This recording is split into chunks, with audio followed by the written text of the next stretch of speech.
നമ്മൾ കോട്ടയത്തെ തെരഞ്ഞെടുപ്പ് പോരാട്ടം ഇന്നലെ നമ്മൾ വിശദമായി കണ്ടതാണ്. രണ്ട് കേരള കോൺഗ്രസുകൾ തമ്മിലാണ്. പക്ഷേ അങ്ങനെ രണ്ട് കേരള കോൺഗ്രസുകൾ തമ്മിൽ അവിടെ ഏറ്റുമുട്ടൽ നടക്കുമ്പോൾ പക്ഷേ കോട്ടയത്തെ പോരാട്ടത്തെ പറ്റി പറയാൻ കഴിയുന്ന അനുഭവമുള്ള പ്രഗത്ഭരായ രണ്ടുപേർ ഉണ്ട് പുറത്ത്. അവരെ പറ്റിയാണ് ഇന്നത്തെ കണ്ടതും കേട്ടതും.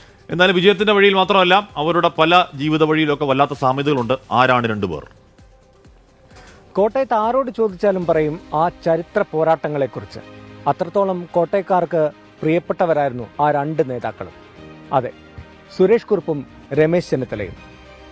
യുവാക്കളായി എത്തി കോട്ടയംകാരുടെ മനസ്സിൽ ഇടം പിടിച്ച ഇവർ തന്നെയാണ് ഇപ്പോഴും കോട്ടയംകാരുടെ താരങ്ങൾ.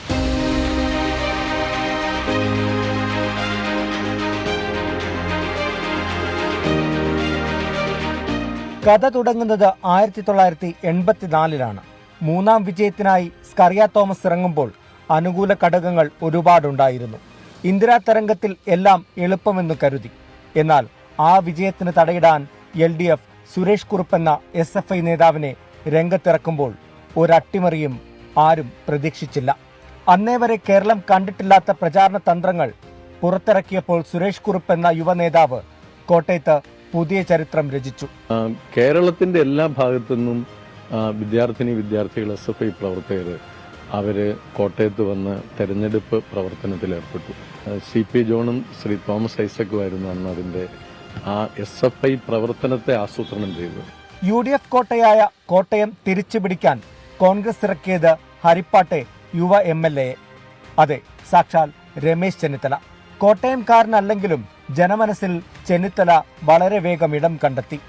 89-ൽ സുരേഷ് കുറുപ്പിനെ തോൽപ്പിച്ച് കരുത്ത് തെളിയിച്ച ചെന്നിത്തലയെ 91-ലും 96-ലും കോട്ടയംകാർ ലോക്സഭയിലെത്തിച്ചു. അന്നത്തെ ഇലക്ഷൻ പ്രചരണം എന്ന് പറഞ്ഞാൽ ഇന്നും നമുക്ക് മറക്കാൻ കഴിയാത്തതാണ്. പഴയ ആളുകളോട് ചോദിച്ചാൽ നിങ്ങൾ ആയിരക്കണക്കിന് ആളുകളാണ്. അന്ന് 10 മണിയൊന്നുമില്ല, 2 മണി 3 മണി 4 മണി വരെ നമ്മുടെ പ്രചരണം പോയി. കോട്ടയത്തെ ജനങ്ങൾ അത്രമാത്രം എന്നെ സ്നേഹിക്കുകയും എന്നോട് വാത്സല്യം കാണിക്കുകയും ചെയ്തിട്ടുണ്ട്. ചെന്നിത്തലയിൽ നിന്നും കോട്ടയം പിടിക്കാൻ അങ്ങനെ വീണ്ടും സുരേഷ് കുറുപ്പിനെ തന്നെ LDF കളത്തിലിറക്കി. 98-ൽ നടന്ന വാശിയേറിയ പോരാട്ടത്തിൽ കുറുപ്പ് ചെന്നിത്തലയെ പരാജയപ്പെടുത്തി.